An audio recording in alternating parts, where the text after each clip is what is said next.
কালশুর উপজেলা নির্বাচন কেন্দ্রে পৌঁছতে শুরু করেছে সরঞ্জাম। উপজেলা নির্বাচন নিয়ে বেকায়দায় নেই কমিশন, দাবি সিইসির।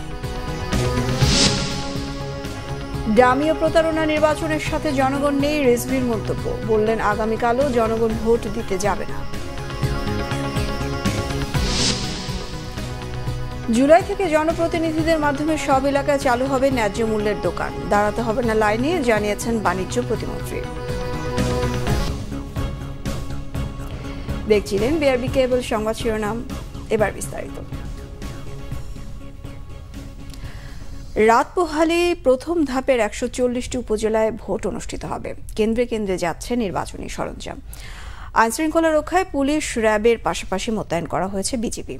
সকাল ৮টায় শুরু হয়ে ভোট চলবে বিকেল ৪টা পর্যন্ত। কেন্দ্রে কেন্দ্রে পাঠানো হচ্ছে সরঞ্জাম। রাঙামাটি নির্বাচন অফিস থেকে প্রিজাইডিং অফিসার, সহকারী প্রিজাইডিং অফিসার সহ পুলিশ ও আনসার সদস্যরা ব্যালট বাক্স সহ নির্বাচনী সরঞ্জাম কেন্দ্রে কেন্দ্রে নিয়ে যান। সিরাজগঞ্জের ৩টি উপজেলার ভোট কেন্দ্রে চলছে সরঞ্জাম বিতরণ। ভোট হবে ইভিএমে। ৩ উপজেলা সদর থেকে ৩৯০টি কেন্দ্রে সরঞ্জাম বিতরণ করা হয়।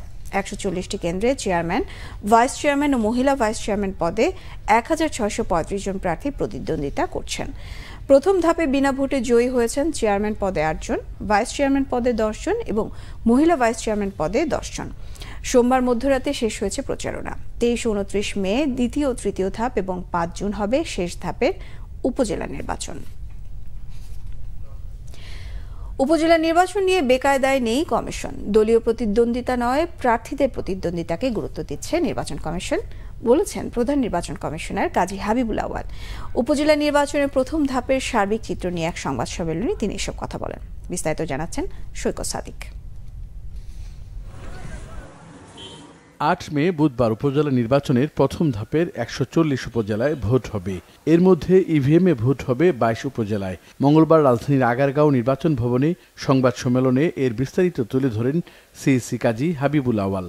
১৫২টির মধ্যে ১৪০টি উপজেলায় নির্বাচন অনুষ্ঠিত হবে কালকে। প্রতিটি কেন্দ্রে ১৭ জন ল এনফোর্সমেন্ট এজেন্সির সদস্যরা আইনশৃঙ্খলা রক্ষার দায়িত্বে থাকবেন। আর যেগুলো একটু সেন্সিটিভ কেন্দ্র সেখানে ১৯ জন করে থাকবে, এটা আমরা নিশ্চিত করেছি।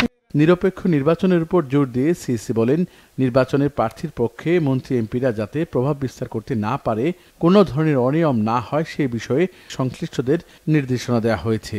দাবি করেন, নির্বাচন নিয়ে বেকায়দায় নেই কমিশন। বেকায়দায় থাকার তো প্রশ্নই আসে না, আমরা কোনো বেকায়দায় নেই। তারপর যদি বলে থাকেন কোনো মাননীয় সংসদ সদস্য বা মন্ত্রী প্রভাবিত করছেন কিনা, যদি করে থাকেন আমাদেরকে যদি সেই তথ্য স্থান থেকে যদি দেওয়া হয় বা গণমাধ্যমের মাধ্যমেও যদি আমরা পেয়ে থাকি, আমরা কিন্তু তাৎক্ষণিক চেষ্টা করি তদন্ত করে ব্যবস্থা নেওয়ার জন্য। আর নির্বাচনের দিনে আমরা সকলেই সতর্ক থাকবো। আমাদের একটা কেন্দ্র আছে মনিটর করার, এবং আমরা এখান থেকেও কেন্দ্রীয়ভাবে মনিটর করব। আশা করি প্রভাব বিস্তারের বিষয়টি বড় সমস্যা হয়ে দাঁড়াবে না। দলীয় প্রতীকবিহীন স্থানীয় সরকারের এই নির্বাচনে বিএনপি সহ অনেক রাজনৈতিক দল অংশ নিচ্ছে না। এই বিষয়ে সাংবাদিকদের প্রশ্নের জবাবে সিইসি জানান, কোনো দল নির্বাচনে আসলো কি আসলো না সেটা কমিশনের দেখার বিষয় নয়। প্রার্থীদের অংশগ্রহণে প্রতিদ্বন্দ্বিতাপূর্ণ নির্বাচনে গুরুত্ব দিচ্ছেন তারা। নির্বাচনের সবচেয়ে বড় জিনিস যে প্রতিদ্বন্দ্বিতা কেমন হচ্ছে, এবং সেটা কেউ আসলো কি আসলো না। এবং প্রতিটি ক্ষেত্রে আমরা অ্যাভারেজে দেখেছি 4 জন করে প্রতিদ্বন্দ্বী একটি পদের জন্য অ্যাভারেজে। কাজে সেটা প্রতিদ্বন্দ্বিতাহীন এটা আমরা বলবো না, সেটাও একটা প্রতিদ্বন্দ্বিতা। আমরা দলীয় প্রতিদ্বন্দ্বিতা দেখতে যাচ্ছি না। আমাদের দায়িত্ব হচ্ছে যে প্রার্থী আছে কিনা, প্রার্থীরা কন্টেস্ট করছে কিনা, কন্টেস্ট হলে সেই কন্টেস্টটা যেন অবাধ হয়, নিরপেক্ষ হয়, সেই চেষ্টাটা আমরা করব। উপজেলা নির্বাচন নিয়ম রক্ষার নির্বাচন নয় বলেও মন্তব্য করেন সিইসি। সৈকত সাদিক, বাংলা ভিশন, ঢাকা। আগামীকালে নির্বাচন বর্জনের আহ্বান জানিয়ে বিএনপির সিনিয়র যুগ্ম মহাসচিব অ্যাডভোকেট রুহুল কবির রিজভী বলেছেন, অবৈধভাবে জনগণের সম্পদ লুটপাট করতেই বারবার ডামি ও প্রহসনে নির্বাচন করতে যাচ্ছে সরকার।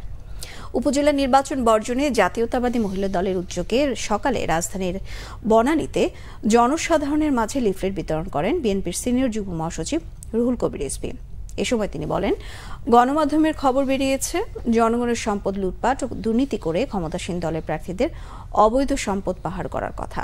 একজন উপজেলা চেয়ারম্যান শত বিঘা সম্পদের মালিক। তাদের আয় বেড়েছে 1800% পর্যন্ত। তিনি বলেন, এসব ডামি প্রতারণার নির্বাচনের সাথে জনগণ নেই। আওয়ামী লীগ নেতাদের কথায় জনগণ সাড়া দিচ্ছেন না। আগামীকাল যেসব উপজেলায় জালিয়াতি নির্বাচন অনুষ্ঠিত হবে, জনগণ সেই নির্বাচনে যাবে না। দামি নির্বাচন তারা করতে যাচ্ছে, জনগণ এই নির্বাচনে অংশগ্রহণ করবে না। গণতন্ত্রকামী কোন রাজনৈতিক দল এই নির্বাচনে অংশগ্রহণ করছে না। জনগণের ভোটের অধিকার যারা কেড়ে নিয়েছে, তাদের কোন ভোট, সেগুলো সেই ভোট হচ্ছে দামি ভোট, প্রহসনের ভোট, জালিয়াতির ভোট। এই ভোটে কোন জনগণ অংশগ্রহণ করবে না।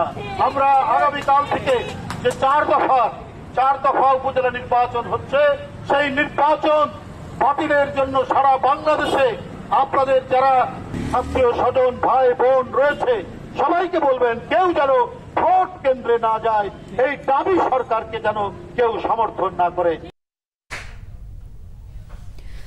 বাণিজ্য প্রতিমন্ত্রী আহসানুল ইসলাম টিটু বলেছেন, জুলাই মাস থেকে জনপ্রতিনিধিদের মাধ্যমে প্রত্যেক এলাকায় ন্যায্য মূল্যের দোকান চালু করা হবে।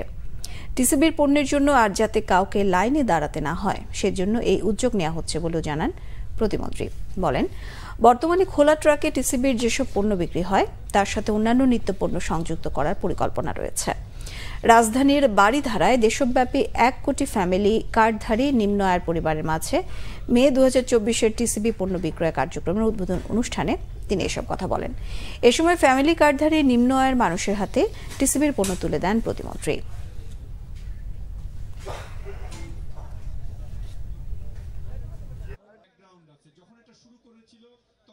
আমরা আনুষ্ঠানিকভাবে স্থায়ী দোকান 1 জুলাই থেকে ইনশাল্লাহ শুরু করব। বাজেটের আগে আমরা চেষ্টা করব যে এই নিত্য প্রয়োজনীয় জিনিসের যেন একটা যৌক্তিক পর্যায়ে থাকে, যেটা আমাদের সাধারণ মানুষের উপরে বোঝা না হয়ে যায়। সেটার জন্য আমরা চেষ্টা করতেছি।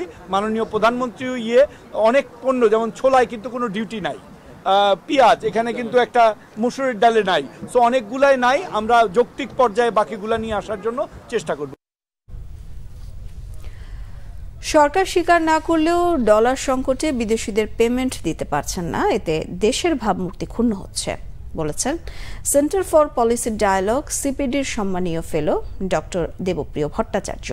প্রকল্পের ঋণ পরিশোধে বাংলাদেশ ঝুঁকিতে পড়েছে বলেও মনে করেন তিনি। রাজধানীতে ইআরএফ কার্যালয়ে এক অনুষ্ঠানে তিনি এসব কথা বলেন। ডক্টর দেবপ্রিয় বলেন, সরকার তথ্য উপাত্ত নিয়ন্ত্রণ করছে, এটি সরকারের জন্য উপকারী নয়। বাংলাদেশ ব্যাংক তথ্যের নিয়ন্ত্রণ করতে গিয়ে অর্থনৈতিকভাবে সাংবাদিকদের নাশকতাকারী হিসেবে মূল্যায়ন করছে। সরকারের উচ্চ পর্যায় থেকে এমন নির্দেশনা এসেছে কিনা তা নিয়ে সন্দেহ প্রকাশ করেন তিনি। ডক্টর দেবপ্রিয় বলেন, আমলারা জনপ্রতিনিধিদের চেয়ে বেশি ক্ষমতাধরে পরিণত হয়েছে। জনপ্রতিনিধিদের ম্যান্ডেট নিয়ে প্রশ্ন থাকায় এমনটা হয়েছে বলে মনে করেন ডক্টর দেবপ্রিয় ভট্টাচার্য। তথ্য উপাত্তের অপঘাত হয়েছে।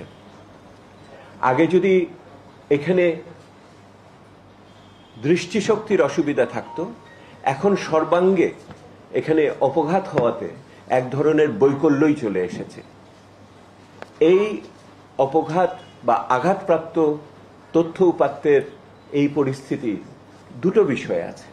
একটি বিষয় প্রশ্ন হলো যে তাৎপর্য কি, এর ফলে কি হচ্ছে ঘটনাবলী, আর দ্বিতীয় হলো এইটাতে ফলাফলে কে উপকৃত হচ্ছে কে হচ্ছে না, সাথে সাথে কেন হলো। এইরকম পরিস্থিতিতে ওই 90 দশকের স্বর্ণযুগ থেকে আমরা কেন এইরকম একটি পরিস্থিতির ভিতরে উপনীত হলাম। প্রধানমন্ত্রী শেখ হাসিনার সঙ্গে সৌজন্য সাক্ষাৎ করেছেন আন্তর্জাতিক অভিবাসন সংস্থার মহাপরিচালক অ্যামি পোপ। সকাল 10টায় গণভবনে তাদের সাক্ষাৎ হয়। এ সময় অভিবাসন এবং রোহিঙ্গা ইস্যুতে আলোচনা করেন তারা। রোহিঙ্গাদের মানবিক কারণে বাংলাদেশ আশ্রয় দিলেও তাদের মিয়ানমারে ফেরত পাঠাতে সংস্থাটির জোরালো ভূমিকা চান প্রধানমন্ত্রী। এছাড়াও স্বার্থ সংশ্লিষ্ট নানান ইস্যুতে আলোচনা হয় তাদের মধ্যে। সৌজন্য সাক্ষাতে প্রধানমন্ত্রীর কার্যালয়ে ঊর্ধ্বতন কর্মকর্তারা উপস্থিত ছিলেন। কক্সবাজারে রোহিঙ্গা ক্যাম্প পরিদর্শনের মধ্য দিয়ে 5 দিনের বাংলাদেশ সফর শুরু করেছেন সংস্থাটির মহাপরিচালক। আইএমএ যোগ দেওয়ার আগে মার্কিন প্রেসিডেন্ট জো বাইডেনের অভিবাসন বিষয়ক জ্যেষ্ঠ উপদেষ্টা ছিলেন অ্যামি পোপ। এছাড়াও তিনি সাবেক মার্কিন প্রেসিডেন্ট বারাক ওবামার ডেপুটি হোমল্যান্ড সিকিউরিটি বিষয়ক উপদেষ্টার দায়িত্ব পালন করেছেন। তীব্র তাপদাহের পর সারা দেশে বৃষ্টির ফলে তাপপ্রবাহ কমায় স্বস্তিতে দেশের মানুষ। আবহাওয়া অধিদপ্তর জানিয়েছে 12 মে পর্যন্ত বৃষ্টি অব্যাহত থাকবে, তবে 15 মের পর থেকে বৃষ্টিপাতের প্রবণতা কমে গেলে তাপমাত্রা আবারও বাড়বে। 5 মের পর থেকে সারা দেশে বৃষ্টিপাতের ফলে জনজীবনে কিছুটা স্বস্তি ফিরে এসেছে। রাজধানীতে মানুষ ও যানবাহনের চলাচলও বেড়েছে। আবহাওয়া অধিদপ্তর জানিয়েছে আপাতত আর তাপদাহের কোনো সম্ভাবনা নেই। গত 24 ঘন্টার ব্যবধানে সারা দেশে গড়ে 7 থেকে 8 ডিগ্রি পর্যন্ত তাপমাত্রা কমেছে। সোমবার ফেনীতে সর্বোচ্চ 138 মিলিমিটার বৃষ্টিপাত রেকর্ড করা হয়েছে, আর ঢাকায় রেকর্ড করা হয়েছে 2 মিলিমিটার। বৃষ্টিপাতের সময় বজ্রপাতের কবল থেকে রক্ষা পেতে মানুষকে সতর্ক থাকার পরামর্শ দিয়েছেন আবহাওয়াবিদরা।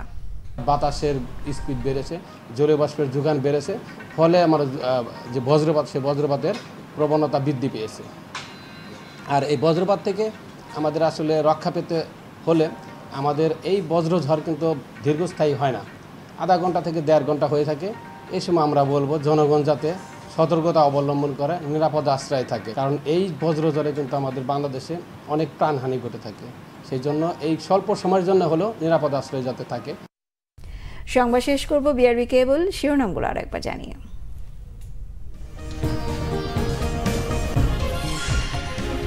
কাল শুরু উপজেলা নির্বাচন, কেন্দ্রে পৌঁছতে শুরু করেছে সরঞ্জাম। উপজেলা নির্বাচনে বেকায়দায় নেই কমিশন, দাবি সিইসির। ডামি ও প্রতারণা নির্বাচনের সঙ্গে জনগণ নেই, রিজভির মন্তব্য। বললেন আগামীকালও জনগণ ভোট দিতে যাবে না। জুলাই থেকে জনপ্রতিনিধিদের মাধ্যমে সব এলাকায় চালু হবে ন্যায্য মূল্যের দোকান, দাঁড়াতে হবে না লাইনে, জানিয়েছেন বাণিজ্য প্রতিমন্ত্রী। এই ছিল এখনকার মতো। পরের সংবাদ বিকেল 4টায়, 3টায় থাকছে নিউজ টপ 10। দেখার আমন্ত্রণ রইল। এছাড়া বাংলাদেশের সংবাদ ও সংবাদ সংশ্লিষ্ট অনুষ্ঠান দেখতে ভিজিট করুন www.bbnews24.com ও facebook.com/bangladeshinews। সাবস্ক্রাইব করুন youtube.com/bangladeshinews। সঙ্গে থাকায় ধন্যবাদ সবাইকে।